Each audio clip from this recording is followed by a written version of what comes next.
தூக்கி எறியப்பட்ட என்னை வேண்டுமென்று சொல்லி சேர்த்து கொண்ட நல்ல நேசரே,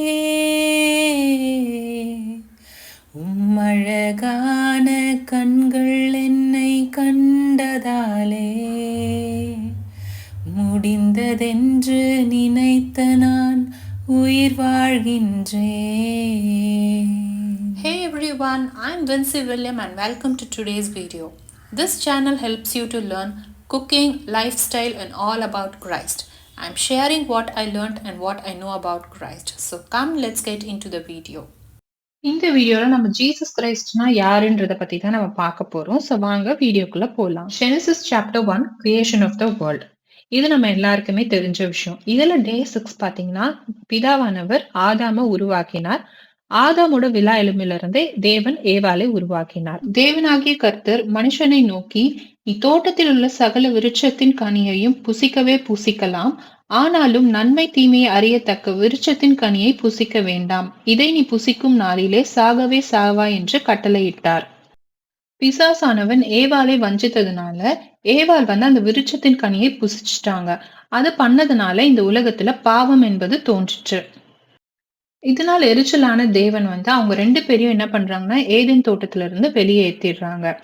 இந்த உலகமே பாவத்தினால மூழ்கி இருந்து கண்ட தேவன் ஒருத்தர் மாத்திரமே நீதிமானாய் காணப்பட்டார். அவர் யார் அப்படின்னா நோவா. நோவாவோட வரலாறு பத்தி நம்ம இன்னொரு வீடியோல பிரீஃபா பார்க்கலாம். திரும்ப திரும்ப மக்கள் பாவத்துல அகப்பட்டு கொண்டிருந்ததுனால ஆண்டவர் தாம் படைத்த இந்த பூமியை ஜலத்தினால அழிக்கணும் அப்படின்னு டிசைட் பண்ணிட்டாங்க. தேவனுடைய பார்வையில கிருபை பெற்ற நோவாவின் குடும்பம் மாத்திரமே இதுல சேவ் ஆகுறாங்க. திரும்பவும் மனிதர்கள் பாவத்துல அகப்பட்டு கொண்டிருந்தாங்க. அப்போ பிதாவுக்கு ரொம்ப கோவம் தன்னுடைய சொந்த பேரான குமாரனை இந்த உலகத்துல அனுப்புறாங்க. ஏன் அப்படின்னா ரத்தம் சிந்துதல் இல்லாம பாவ மன்னிப்பு கிடையாது அப்படின்னு சொல்லி தன்னுடைய ஒரே பேரான குமாரனை இந்த உலகத்தில் மனித ரூபமாய் அனுப்பினார். ஒரு மனிதன் எப்படி பாவம் இல்லாம வாழ முடியும் அப்படின்றத இயேசு கிறிஸ்துவானவர் நமக்காக இந்த உலகத்துல வாழ்ந்து காட்டினார். இயேசு கிறிஸ்துவானவர் 33 வருடங்கள் இந்த உலகத்துல வாழ்ந்தாங்க. 3 வருஷம் மாத்திரமே அவருடைய ஊழியத்தை ஆண்டவர் நிறைய இடங்கள்ல போய் செஞ்சாங்க. As per Matthew chapter 3, 16 and 17ல சொன்ன மாதிரி, என்னதான் பிதாவுடைய சொந்த குமாரனாக இருந்தாலும் இந்த உலகத்துக்கு வரும்போது இயேசு கிறிஸ்துவானவரே பாப்டிசம் எடுத்ததா Matthew chapter 3ல சொல்லியிருக்கு.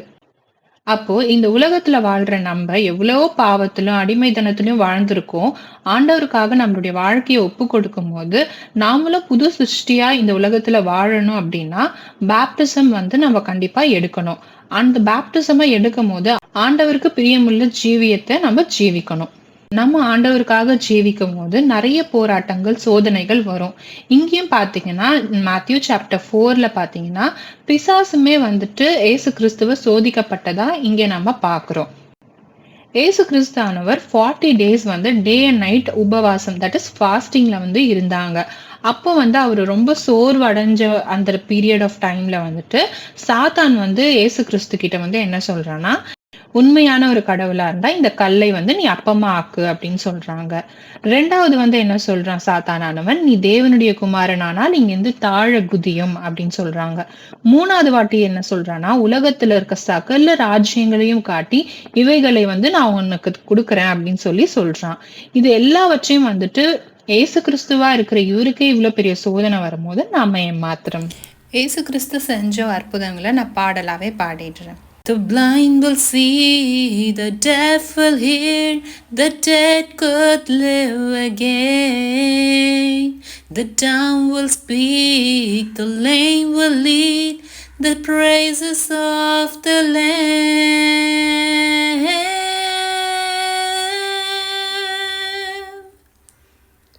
Such a beautiful song. இந்த சாங்கோட லிங்க் என்னோட டிஸ்கிரிப்ஷன்ல வச்சிருக்கேன்.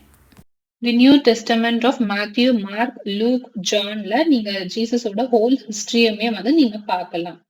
ஏசு கிறிஸ்துவானவர் குற்றமற்றவராயும் பரிசுத்தமுள்ளவராயும் இந்த உலகத்துல வாழ்ந்துட்டு போயிருக்காங்க. நாம ஆண்டவரை போல வாழ்றோமான்றத நாமளே சோதிச்சு அறிவோம்.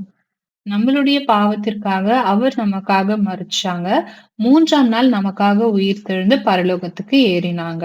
ஆனா வெளிப்படுத்தல் 22:12 வெளிப்படுத்தல் 22:20 இப்படியாய் நமக்கு வேதம் நமக்கு கூறுகிறது. இதோ நான் சீக்கிரமாய் வருவேன், நிச்சயமாய் நான் சீக்கிரமாய் வருவேன் அப்படின்னு சொல்லி. இயேசு கிறிஸ்துவின் மூலியமா தான் நம்ம பிதாவின் இடத்துல போக முடியும். இன்னும் நீங்க ஆண்டவருக்காக உங்களுடைய வாழ்க்கைய அர்ப்பணிக்கல அப்படின்னா, இன்னுமே பாவத்துல தான் ஜீவிக்கிறீங்க அப்படின்னா, இந்த வீடியோ உங்களுக்கு பேசப்பட்டதா இருந்ததுன்னா, உங்களுடைய வாழ்க்கைய ஆண்டவருக்காக அர்ப்பணிக்க உங்களுடைய இருதயத்தை ஆயத்தப்படுத்துகிறவர்களாய் நம்ம காணப்படுவோம். பிதாவானவர் தவிர மனுஷகுமாரன் இந்த உலகத்துக்கு எப்போ வருவாங்க, எந்த நூழிலையில வருவாங்க என்பது யாருக்குமே தெரியாது. ஆனாலும் நம்ம ஆயத்தப்பட்டவர்களாகவும், விழித்திருக்கப்பட்டவர்களாகவும் நம்ம இந்த உலகத்துல வாழணும்.